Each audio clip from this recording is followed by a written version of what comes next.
শিক্ষক নিয়োগে বড় পরিবর্তন। এনটিআরসি আর নিয়োগ সুপারিশ করবে না। ম্যানেজিং কমিটির হাতে নিয়োগ। 19তম নিবেদন থেকে নতুন নিয়ম। মেধা বনাম প্রভাব, কোনটি জিতবে? নিয়োগের স্বচ্ছতা কিভাবে নিশ্চিত হবে? আপনি কোন পদ্ধতি চান? দর্শক, শিক্ষক হতে চান? তাহলে এই খবরটি আপনার জন্য অত্যন্ত গুরুত্বপূর্ণ, কারণ বেসরকারি স্কুল কলেজে প্রবেশ পর্যায়ে শিক্ষক নিয়োগে আসতে যাচ্ছে বড় পরিবর্তন। যে এনটিআরসির মাধ্যমে মেধাক্রম অনুসরণ করে শিক্ষক নিয়োগের সুপারিশ করা হতো, সেই ব্যবস্থায় এখন পরিবর্তনের পথে। দর্শক, আমি রতন ইনসাইট ফেসবুক পেজ ও ইউটিউব চ্যানেলের পক্ষে আপনাদের সকলকে স্বাগত জানাই। ভিডিওটি শেষ পর্যন্ত দেখুন। যদি ভালো লাগে তাহলে লাইক, কমেন্ট, শেয়ার করে পাশে থাকুন। শিক্ষক নিয়োগের ক্ষমতা আবারও যেতে পারে শিক্ষা প্রতিষ্ঠানের ম্যানেজিং কমিটির হাতে। কিন্তু প্রশ্ন হলো, এই সিদ্ধান্ত কেন?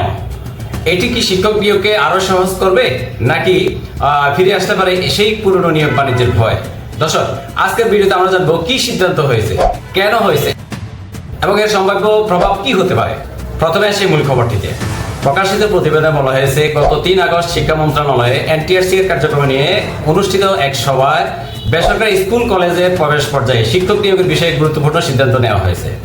সভায় শিক্ষামন্ত্রী ডক্টর আনম এহসানুল হক মিলন সহ সংশ্লিষ্ট কর্মকর্তারা উপস্থিত ছিলেন। সবার কার্য বিবরণী অনুযায়ী এনটিআরসি ভবিষ্যতে মূলত শিক্ষক নিবন্ধন ও প্রত্যয়ন কার্যক্রম পরিচালনা করবে এবং শিক্ষক নিয়োগের সুপারিশ করবে না।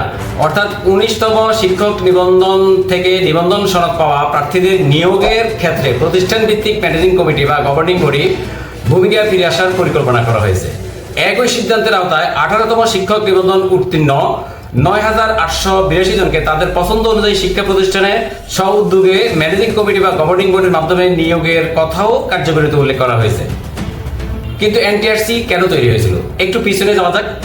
এনটিআরসি প্রতিষ্ঠার অন্যতম উদ্দেশ্য ছিল বেসরকারি শিক্ষা প্রতিষ্ঠানে শিক্ষক হিসেবে যোগ্য প্রার্থী বাছাইয়ের জন্য নিবন্ধন ও প্রত্যয়ন ব্যবস্থা তৈরি করা। একটা সময় পর্যন্ত এনটিআরসি মূলত নিবন্ধন পরীক্ষা নিয়ে সনদ দিত। এরপর 2015 সালের শেষ দিকে শুরু হয় নিবন্ধনধারীদের সরাসরি শিক্ষা প্রতিষ্ঠানে নিয়োগের জন্য সুপারিশের ব্যবস্থা। এর ফলে শিক্ষক নিয়োগ প্রক্রিয়ায় একটি কেন্দ্রীয় মেধাক্রম ভিত্তিক কাঠামো তৈরি হয়। প্রকাশিত প্রতিবেদনে বলা হয়েছে, 2015 সালের পর এনটিআরসি এখন পর্যন্ত 1,77,571 জন শিক্ষক নিয়োগের সুপারিশ করেছে। তাহলে প্রশ্ন, যে ব্যবস্থায় এত বছর ধরে চললো সেটি আবার পরিবর্তন করার প্রয়োজন হলো কেন? এবার আমি আমার ব্যক্তিগত মতামত বলছি। দর্শক, অতীতে আমরা দেখছি, যখন বেসরকারি শিক্ষা প্রতিষ্ঠানে শিক্ষক নিয়োগের বড় ক্ষমতা ম্যানেজিং কমিটির হাতে ছিল, তখন অনেক জায়গায় নিয়োগ নিয়ে নানা ধরনের অভিযোগ উঠেছিল। অর্থের বিনিময়ে নিয়োগ, স্বজনপ্রীতি, রাজনৈতিক বা স্থানীয় প্রভাব এবং ক্ষমতার অপব্যবহারের অভিযোগ। এইসব বিষয় আমাদের সমাজে একেবারে অজানা নয়। আমার আশঙ্কা হলো, যদি এবার প্রতিষ্ঠান ভিত্তিক নিয়োগ ব্যবস্থা চালু হয়, তাহলে স্বচ্ছতা ও জবাবদিহিতা নিশ্চিত করার জন্য অত্যন্ত শক্তিশালী নিয়ন্ত্রণ ব্যবস্থার প্রয়োজন হবে। কারণ একজন শিক্ষক মেধাবী প্রার্থী যেন শুধু টাকা, পরিচয় কিংবা প্রভাবের কারণে পিছিয়ে না যায়, এটি নিশ্চিত করা রাষ্ট্রকৃত দায়িত্ব। শিক্ষক নিয়োগ কোনো সাধারণ চাকরি নিয়োগ নয়। একজন শিক্ষক সরাসরি একটি প্রজন্মের ভবিষ্যৎ গঠনের সঙ্গে যুক্ত। সবচেয়ে গুরুত্বপূর্ণ প্রশ্ন যেটি, তাহলে এনটিআরসি কি থাকবে নাকি থাকবে না? এটা নয়, আসল প্রশ্ন হলো, শিক্ষক নিয়োগে মেধা ও স্বচ্ছতা কিভাবে নিশ্চিত হবে? ম্যানেজিং কমিটির হাতে নিয়োগের ক্ষমতা যদি দেওয়া হয়, তাহলে কে নিশ্চিত করবে সবচেয়ে যোগ্য প্রার্থী নির্বাচিত হয়েছেন? নিয়োগ প্রক্রিয়া কতটা স্বচ্ছ হবে? স্থানীয় প্রভাব এবং অর্থের লেনদেন কিভাবে বন্ধ করা হবে? আর একজন প্রার্থী যদি মনে করেন তিনি বঞ্চিত হয়েছেন, তাহলে তার প্রতিকার পাওয়ার ব্যবস্থা কি থাকবে? এদিকে সিদ্ধান্তটি নিয়ে ইতিমধ্যে বিক্ষোভ ও প্রতিবাদ এর খবরও সামনে এসেছে। প্রকাশিত প্রতিবেদনে বলা হয়েছে, ম্যানেজিং কমিটির হাতে শিক্ষক নিয়োগের ক্ষমতা দেওয়ার সিদ্ধান্তের প্রতিবাদে ঢাকা বিশ্ববিদ্যালয়, কেন্দ্রীয় ছাত্র সংসদ, ডাকসু সহ বিভিন্ন সংগঠন বিক্ষোভ ও প্রতিবাদ কর্মসূচির ঘোষণা দিয়েছে। তাদের বক্তব্য, ম্যানেজিং কমিটির হাতে নিয়োগের ক্ষমতা ফিরিয়ে দেওয়া অযৌক্তিক এবং সিদ্ধান্তটি বাতিল করা উচিত। অর্থাৎ বিষয়টি এখন শুধু একটি প্রশাসনিক সিদ্ধান্তের মধ্যে সীমাবদ্ধ নেই, এটি নিয়ে শিক্ষার্থী ও চাকরি প্রত্যাশীদের মধ্যেও আলোচনা ও উদ্যোগ তৈরি হয়েছে। আমি মনে করি, এনটিআরসির মাধ্যমে নিয়োগ ব্যবস্থায় যদি কোনো সমস্যা থেকে থাকে, তাহলে সেই সমস্যা চিহ্নিত করে সংস্কার করা যেতে পারে। কিন্তু পুরোপুরি কেন্দ্রীয় মেধাক্রম ভিত্তিক সুপারিশ ব্যবস্থা সরিয়ে দিয়ে প্রতিষ্ঠান ভিত্তিক নিয়োগে গেলে সেখানে স্বচ্ছতা নিশ্চিত করার জন্য আরও শক্তিশালী নিয়ম প্রয়োজন হবে। ম্যানেজিং কমিটি নিয়োগ দেবে, এটা নিজে ভালো বা খারাপ এমন সরল সিদ্ধান্তে যাওয়া ঠিক হবে না। আসল বিষয় হলো, নিয়োগের মানদণ্ড কি হবে, পরীক্ষার ফল কিভাবে বিবেচনা করা হবে, মেধাক্রম কিভাবে সংরক্ষণ করা হবে এবং নিয়োগ প্রক্রিয়া কে পর্যবেক্ষণ করবে। কারণ একজন শিক্ষক নিয়োগ মানে শুধু একজন চাকরি প্রার্থীকে চাকরি দেওয়া নয়, এটি একটি বিদ্যালয়ের আগামী দিনের শিক্ষার্থীদের ভবিষ্যৎ নির্ধারণ করে।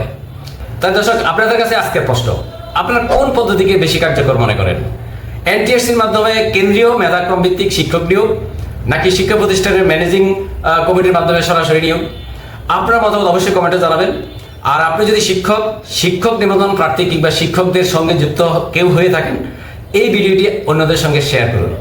কারণ এই সিদ্ধান্ত শুধু চাকরি প্রার্থীদের নয়, বাংলাদেশের শিক্ষা ব্যবস্থার ভবিষ্যতের সঙ্গে জড়িত। দেখুন দর্শক, আজকের পরীক্ষার ফলাফল বিপর্যয়ে আমরা যদি বিশ্লেষণ করতে যাই, তাহলে সেটি পূর্বের শিক্ষক নিয়োগের যে ম্যানুয়ালি পদ্ধতি ছিল, সেই ম্যানুয়ালি পদ্ধতিটিকে আপনি বাদ দিতে পারবেন না। কারণ এই দোষটা কিন্তু শুধু শিক্ষার্থীদের নয়, সেক্ষেত্রে শিক্ষকদের, বিদ্যালয়ের ম্যানেজিং কমিটির, রাষ্ট্র ব্যবস্থার সকলেরই কিন্তু এই জায়গায় আসতে হবে, সকলে কিন্তু এই দোষের ভাগ নিতে হবে। দর্শক, তাহলে আমরা ভবিষ্যৎ প্রজন্ম কিভাবে তৈরি করব? এই রাষ্ট্র ব্যবস্থা কিভাবে হবে? সংস্কার কিভাবে হলো?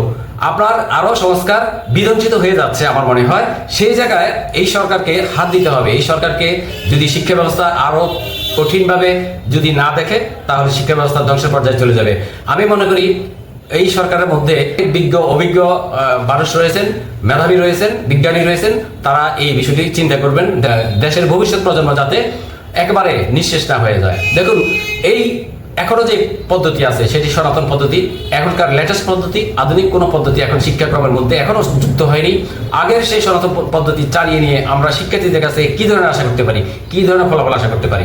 দর্শক, আপনারাই বিচার করুন, আপনারাই মতামত লিখুন, আপনারা কমেন্টস করুন, সরকারকে জানতে দিন, বুঝতে দিন, এবং তাদের কার্যক্রম, এই ধরনের কার্যক্রম থেকে যাতে সরে আসে, জনগণের মতামতকে যাতে তারা মূল্যায়ন করে, সেই ব্যবস্থা করার জন্য আপনাদের মতামত একান্ত জরুরি।